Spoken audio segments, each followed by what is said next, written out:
Okay, so today we're going to be talking to Ari Widlansky from Esker, and he's joining us from whereabouts are you in the States, Ari?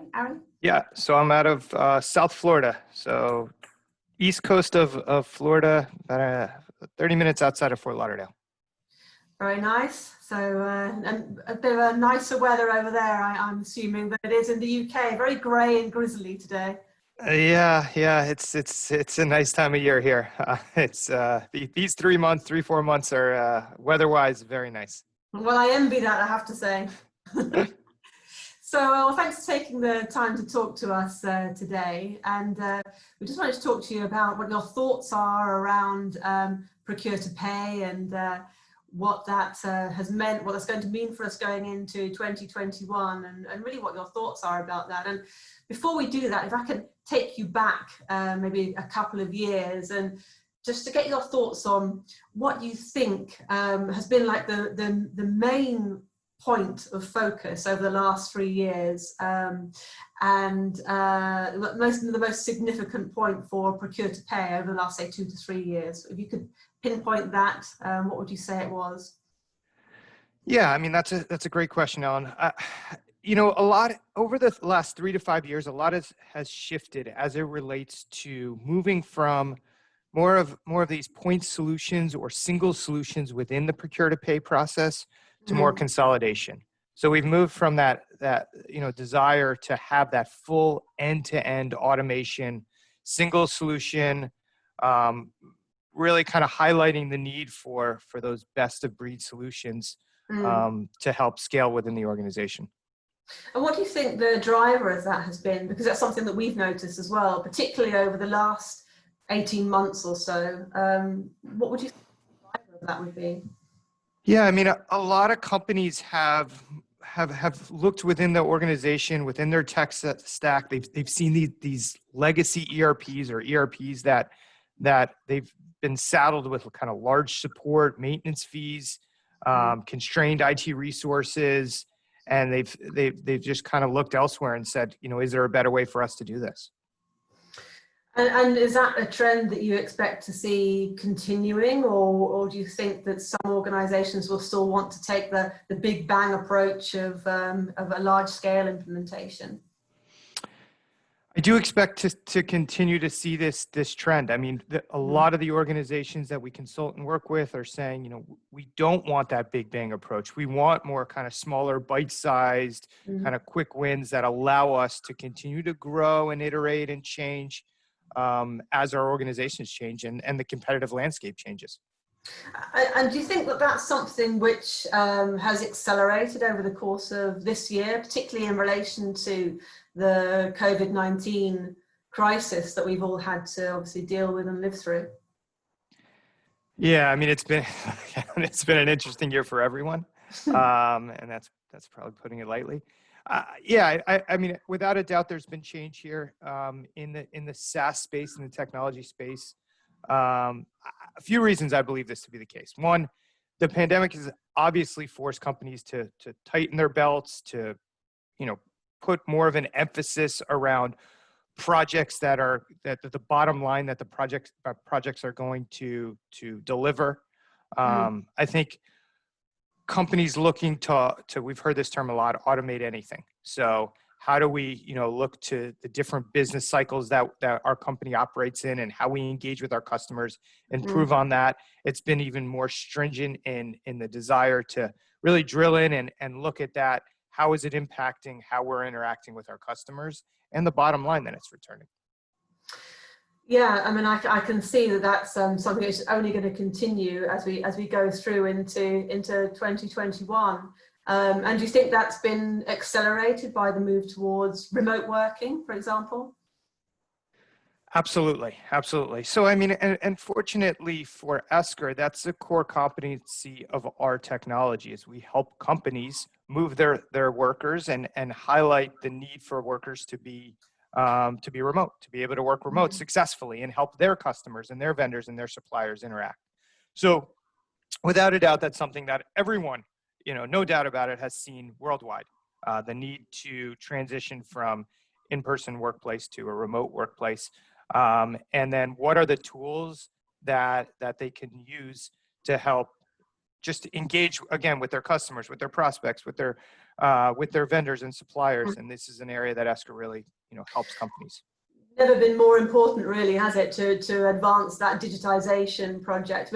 I mean, I don't know whether it's something that you saw as well, or maybe you witnessed with colleagues that you interact with, but in the beginning of the crisis, we're going back sort of March, April time, there were a number of organizations which put a stop to any digitization projects because perhaps there wasn't the connection between the procurement process and maybe the CFO didn't necessarily see the value in something like that and just saw it as a spend and put a stop to it.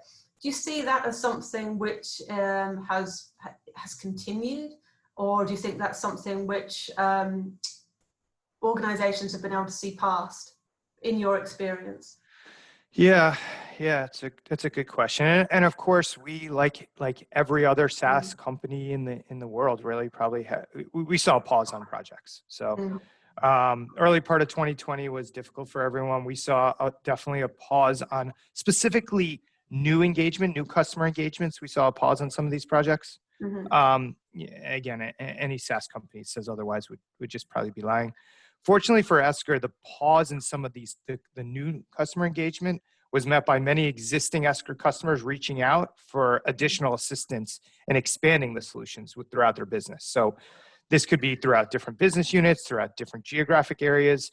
The beginning of the 2020 and the pandemic, really, we were quite busy with a lot of with helping our customers, our current customers, in moving their customers and using the technology in a remote capacity, and then also expanding throughout the organization.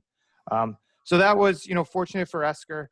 I would say, to answer the second half of your question, Ellen, we've seen this pick up specifically in this last quarter of the year. I think companies are starting to come out of it and starting to really see how are we going to make a positive impact come 2021.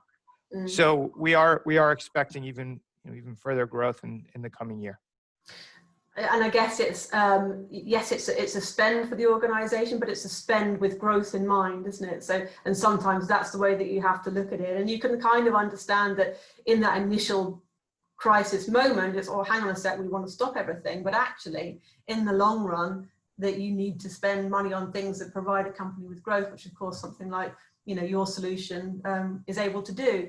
And so in terms of a wider ecosystem, like you were talking about earlier, and those best of breed products and solutions, is that where you see the connection that you've recently formed with Burlesoft fitting in? Is that, well, how do you see it fitting into the wider scheme of where your strategy goes?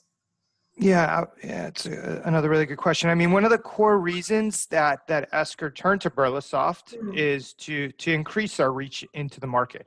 I mean, both organizations have a strong focus on global support, global expansion. Both obviously global companies that help companies in markets throughout the world.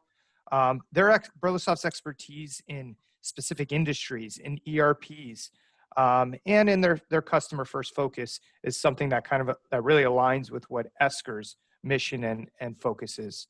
So we saw a lot of synergies early on in the partnership between the organizations, and it's already becoming pretty fruitful for both organizations and picking up steam as it relates to going into 2021. Sounds like it's in a good position to be in. So for a company which is struggling at the moment, what would you say to them? So how would an organization want to speed up that process if they wanted to go to towards more automation and digitization? How would they go about doing that? Yeah, I mean, approaches, but what would you say? Yeah. Of course, I can only speak from the Esker perspective, and that is, it is a question I mentioned earlier in the interview that we have a lot of companies, a lot of senior level executives, C-level executives turn to us and say, "Hey, our goal is to automate anything we can right now. How can you help?" Now, one of the big areas that we say right from the start is, focus on people and understanding your internal processes, because even as much as you may want to automate a process, a bad process is only automated is still a bad process, just faster. So looking at your internal processes, looking at your people, what are your goals for your organization in the coming years? Doing that legwork up front, and then looking to automate those pieces that you can, that's going to drive the biggest returns for your organization. It's another area that we've, our teaming with Burlesoft has really helped drive the kind of the end-to-end both vision or view of the organization, and then the bottom line results thereafter. And I was going to ask you, what would you advise companies to be careful of or to be aware of? And perhaps it's what you've already said, just to take note of your processes as they stand at the moment. Or is there anything you want to sort of add to that at all? Or would you say that's kind of the main focus for people to? I would say that's the main focus. And then second to that is just understanding also what your personal IT reach and your IT resources have bandwidth for. There's projects out there that you can do, and there's a laundry list of them always, which is what every organization battles with. But really understanding what is your bandwidth within your IT teams and your business teams, and then where do you need support on? Yeah, and that's it's funny, isn't it? Because that seems like such an obvious place to start, right. But actually the companies overlook that so many times, and they complicate a process, which actually you get much better ROI if you could simplify it and focus a lot better. So I completely agree with that. And you mentioned a little bit about people, and how important do you think the people in the organization or the culture of that organization is to its future success? Yeah, I mean, it's the core of it. So at the end of the day, my belief is the organization's people. It's the organization's success is due to the people that build that organization, that sustain that organization, that work day in and day out to help drive customer success, drive supplier success, drive everything that they're trying to do. It's because of the people. The ability to embrace technology, the change management around it, how they're looking to improve their ability to serve the customer. These are all core areas that they all fall on the individual people within that organization. It's funny because it's so often that's the area which organizations, they know they have to focus on it, but they actually find it the hardest to do, that whole change management piece. I mean, if you were advising somebody about that, where would you say the best place to start, or what would you say to them to do? Yeah, and we do that all the time. I mean, a lot of companies will turn to Esker and say, hey, can you help us with technology? Can you help us with automation? Which is common. You would think that was the case. And where we start in a lot of our consulting engagements, or in just overall engagements with companies, is around the people and the change management. And how are you going to introduce this change? How are you incentivizing adoption? These are the things that will, at the end of the day, drive success of that technology deployment and success of the organization. So we kind of take a different approach when companies typically will come to us and talk technology. We kind of start with the people and how we're going to do that, and then go into the technology aspect. That sounds like a brilliant place to end the conversation, Ari. So I think it's very important, I feel, from talking to all the organizations that we have, that great to start with the people, because if you don't, then obviously you're not going to see the success that you otherwise thought you were going to have. Technology, as you say, can only go so far. You've got to work with the people. Well, thanks very much, Ari, for talking to us today, giving us a snapshot information, and any final points that you want to add, talking about perhaps the future and going into 2021.